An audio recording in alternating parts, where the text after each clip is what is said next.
Good morning, everyone. Now, the next topic we have starting is the role of the atmosphere in climate control. So, we have talked about the atmosphere covering the earth like a blanket. It means जो पूरा globe है, जो पूरा world है, उस पूरी जो अर्थ है, ठीक है, उसको चारों तरफ से एयर ने कवर किया हुआ है, मतलब चारों ओर एयर का एक लेयर बना हुआ है. And the air is bad conductor of heat, मतलब वो हीट को ज़्यादा कंडक्ट नहीं करती है.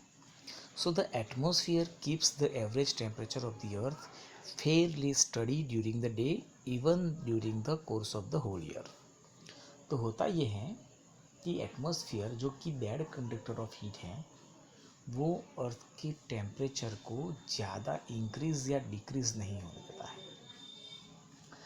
मतलब जो टेम्परेचर रहता है उसमें नियरली उसको वो कांस्टेंट रखने में हेल्प करता है. हाँ, बट ऑब्वियसली है कि थोड़ा बहुत चेंजेस होता है, लेकिन वो चेंजेस माइनर होते हैं, ज़्यादा डिफरेंस नहीं होता है. And the atmosphere prevents the sudden increase in temperature during the daylight hours, and during the night it slow down the escape of heat into outer space. मतलब यही एटमॉस्फेयर क्या करता है कि डे टाइम में जब सनलाइट होती है, तो जब सन की हीट एनर्जी जो अर्थ के ऊपर आती है, उसको कंट्रोल करके अर्थ के टेम्परेचर को ज़्यादा इंक्रीज नहीं करने देता है. साथ ही में जब रात हो जाती है, जब सन नहीं होता है, सन की वेव्स नहीं होती है, तब ये दिन में आई हुई एनर्जी को ट्रैप कर लेता है, उसको वापस जाने नहीं देता है, जिससे दिन के और रात के टेम्परेचर में ज़्यादा फर्क नहीं होता है. जैसे आप मून के बारे में सोचें, तो मून जो है वो अर्थ सन से इक्वल डिस्टेंस पे है, मतलब सन से अर्थ एंड मून दोनों इक्वल डिस्टेंस पे हैं, नियरली इक्वल डिस्टेंस पे हैं. लेकिन अगर दोनों का टेम्परेचर देखा जाए तो मून का जो टेम्परेचर होता है उसमें temperature it is between 110 to -190. In the sense दिन में इसका टेम्परेचर हाईएस्ट होकर चला जाता है 110 डिग्री सेल्सियस, और उसी जगह पे रात का हो जाता है -190 डिग्री सेल्सियस. मतलब अगर आप देखें तो 300 डिग्री सेल्सियस का फ़र्क होता है एक दिन में. इतना हमारे कई सालों में भी नहीं होता है. अर्थ के ऊपर टेम्परेचर में कितना फ़र्क होता है, तो 10, 12, 15 डिग्री सेल्सियस का फ़र्क होता है.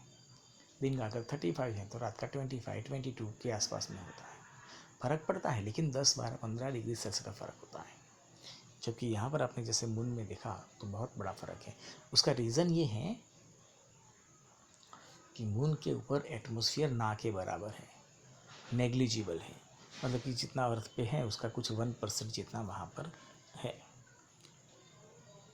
So as we have seen above, sand and water do not heats up the same rate. हाँ, ये भी चीज़ है कि पानी और land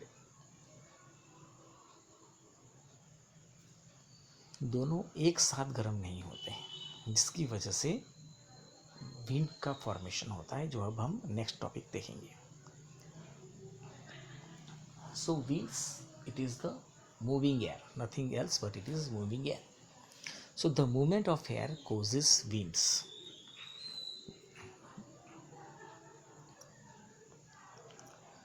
So we have all felt the relief brought by cool evening breezes after a hot day, and sometimes we are lucky enough to get rains after some days of really hot weather. आप देखो, summer के बाद ही monsoon आता है, तो बहुत गर्मी होती है. उस दिन देखना तो बारिश होने के चांसेस ज़्यादा हो जाते हैं. जून जुलाई में देखना तो ऐसा होता है. So what causes the movement of air and what decides whether this movement will be in the form of gentle breeze or strong wind or terrible storm, and what brings us the welcome rains. तो ये कौन सी चीज़ है जिससे ये सब कुछ होता है, किस तरह से विंड का फॉर्मेशन होता है, किस तरह से विंड जो है वो अलग अलग हो सकते हैं, जैसे हमने कहा कि जेंटल ब्रीज हो सकती है, स्टॉर्म हो सकता है, ठीक है, और कौन सी ऐसा फिनोमिना है जिससे बारिश होती है. So all these phenomena are the result of changes that take place in our atmosphere due to heating of air and the formation of water vapor. So where the sunlight falls on the earth, it due to this heat, the vapor or the air near the surface gets become hot, and due to this the wind will be formed. Here water vapor also is formed due to the heating of water bodies and the activities of living organisms. Activities of living organism मतलब respiration हो सकता है, plants द्वारा होने वाला transpiration भी हो सकता है. तो प्लांट्स जो ट्रांसपिरेशन में वाटर रिलीज करते हैं, हम रेस्पिरेशन में भी वाटर रिलीज करते हैं in the form of vapour.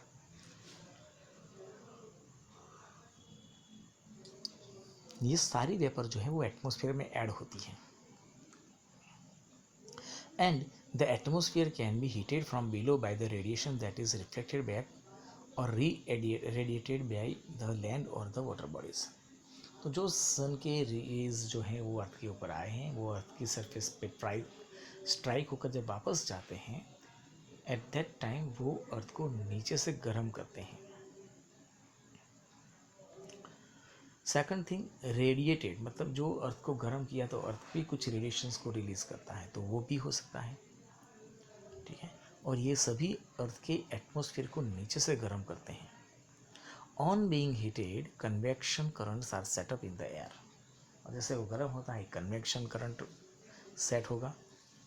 और in order to gain some understanding we have given some activities. तो एक्टिविटीज़ सिंपल एक्टिविटी है, जैसे समझ लीजिए आप, जैसे आप देख सकते हैं यहाँ पर बीकर के अंदर हमने कैंडल रखी हुई है, एक इंसेंस स्टिक हमने ली, जलाई हुई इंसेंस स्टिक है, उसमें से धुआं निकल रहा है. अब आप इंसेंस स्टिक को अलग अलग पोजीशन पे रखकर देखें.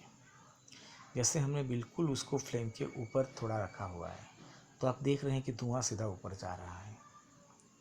लेकिन अगर हम इसको कुछ साइड में रख दें, ठीक है, फॉर एग्जांपल हमने रखा उसको यहाँ कहीं पे रखा, ये सरफेस है, यहाँ पर है, यहाँ पर है, यहाँ पर है, ठीक है, मतलब जो आपका वेसल है उसके आसपास में अगर आप कहीं पे रखेंगे तो देखेंगे कि जो जो स्मोक निकल रहा है वो बीकर के अंदर की तरफ जाएगा. मतलब साइड में रखा होगा, यहाँ पे साइड में कहीं पे रखा होगा, then the smoke will enter into the beaker. आपने यहाँ पे रखी है कैंडल, सॉरी इंसेंस स्टिक यहाँ पर रखी है, तो जो स्मोक निकलेगा वो अंदर की तरफ जाएगा. यहाँ पे रखी होगी तो इस तरफ जाएगा, ठीक है. क्यों ऐसा हो रहा है? तो उसका रीज़न ये है कि जब यहाँ पे कैंडल जल रही है तो कैंडल की ऊपर की सरफेस का टेम्परेचर ज़्यादा होगा और वहाँ की जो एयर है वो गर्म हो गई होगी. And when the air becomes hot it becomes light in weight. वो हल्की हो जाती हैं और हल्की होने की वजह से it will move upward in direction. वो ऊपर की तरफ जाएगी और इस स्मोक को भी अपने साथ लेकर जाएगी. लेकिन अगर आपने इसको साइड में रखा होगा तो होगा ये कि the smoke will move enter into this, because जैसे ही कैंडल के ऊपर का टेम्परेचर ज़्यादा होने की वजह से वो एयर ऊपर जाएगी, तो वहाँ पर एक लो प्रेशर एरिया क्रिएट होगा. यहाँ पर लो प्रेशर एरिया होगा जिसकी जगह लेने के लिए आसपास वाली जो एयर है वो अंदर की तरफ मूव होगी. और इस तरह से आपको ये पैटर्न्स देखने को मिल सकती है, ठीक है. So the patterns revealed by the smoke show us the direction in which hot and cold air move. तो hot air will move upward in direction, whereas cold air move in the beaker. In a similar manner, when air is heated by radiation from the heated land or water, it rises. और इसी तरह से जब आपकी land जो है वो गर्म होती है, वाटर बॉडी जब गर्म होती है तो उसके ऊपर का जो एयर जो प्रेजेंट होगी वो गर्म होने से वो ऊपर की तरफ मूव होती है, और उसी जगह पर जो आसपास वाली ठंडी एयर होगी वो जगह ले लेगी, तो उसके लिए उसको मूव करना पड़ेगा, और उसी मूविंग एयर को हम कहते हैं विंड। ठीक है। अब यहाँ पर जो इम्पोर्टेंट फिनोमिना ये है कि लैंड और वाटर दोनों एक साथ सेम रेट पे गर्म नहीं होते हैं। Land becomes hot quickly, whereas water body not. So the air which is above the water bodies, it is relatively cool, and the air above the land, it is relatively hot.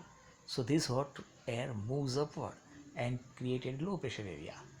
So the air from the water region, it moves towards the land, which is known as land breeze, and we already learned about this in chapter in the standard 7. Okay, so this creates a winds called, or breeze called sea breeze, क्योंकि समंदर से जो wave breeze हैं it moves towards the land. Whereas at night उसका reverse process हुआ, क्योंकि रात में अब सन नहीं है, उसकी हीट भी नहीं है, तो दोनों अब ठंडा होने के लिए स्टार्ट कर देंगे। लेकिन अगेन जैसे हमने कहा था कि जो लैंड है वो जैसे जल्दी गर्म हो गई थी, जैसे रात में जल्दी ठंडी हो जाएगी, तो होगा ये कि अब वाटर का टेम्परेचर ज़्यादा होगा अर्थ की कंपेयर में, लैंड की कंपेयर में। तो now the air moves from land to sea, which is known as land breeze. तो दिन में सी ब्रीज होंगे, रात में लैंड ब्रीज होंगे। ठीक है, और इसी तरह से अर्थ के ऊपर विंड का फॉर्मेशन होता है। तो ये एक ही फिनोमिना नहीं है, देखो नंबर्स ऑफ चीज़ हैं। ठीक है, कि जैसे अर्थ का जो रोटेशन होता है वो भी इसमें काम करता है, फिर जो माउंटेन रेंजेस जो बीच बीच में हैं उनका भी अपना रोल होता है, तो वो सब सारे फैक्टर जो हैं वो यहाँ पर काम करते हैं, और इस तरह से विंड का फॉर्मेशन होता है।